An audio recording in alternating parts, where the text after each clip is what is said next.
And I think it's about like having raving fans too. I forget who coined that phrase, but if you have like 10 or 100 raving fans, and you have a whole economy to pull from, though, too, right? And so I'm working on building kind of that raving fans aspect too. You know what I mean?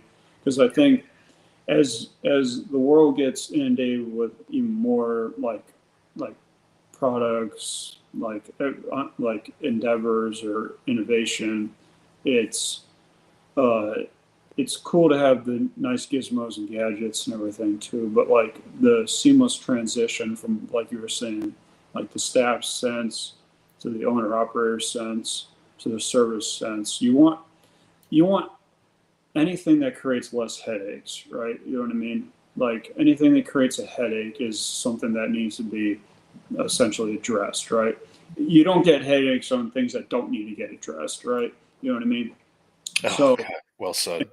anything that I can do to mitigate that, and I'm obviously dealing with a lot of variables too, and I recognize and accepted that too. But that doesn't give me, nor do I want to have an excuse for it and everything too, right? So, I'm constantly looking at process, constantly looking at like from dumb it down, like how do we take it from someone who has nothing to do about the machine to now being able to correctly utilize it in like 5 minutes flat. You know what I mean? It's kind of like the thought process behind it all.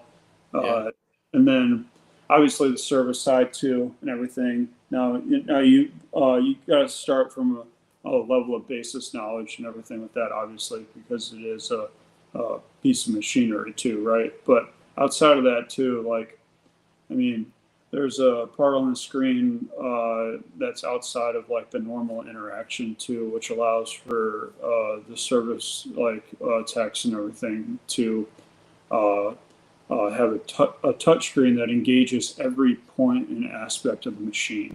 Everything from how the gantry to like how the actual like napkin gets placed and rolled, and all the mechanisms and systems that come that together. There's now like a Rolodex that allows them to like pick and choose like on a menu, as opposed to trying to fuck around and figure out like this one. Now they pull up a nice screen and then they can individually select each one and then press a button, test and everything too, and then kind of go down the list and everything and like kind of do like a checklist, so to speak, too. So it makes for a more efficient service process too. And that's something that the manufacturer like spurred and everything too. So Ah, yeah. So your it's been manufacturing partner. yeah. So it's been a Part of collaborative having good effort. partnerships. Yeah. It's been a collaborative effort too, right? Because they want you to sell more, right? That Yeah, of course. manufacturer is like, "Psst, Evan, a lot of businesses like that set it up this way. We want to see you sell a bunch more because we want to make a bunch more. Yeah, of course. Here's Yeah. this, here's Well, it's that also idea."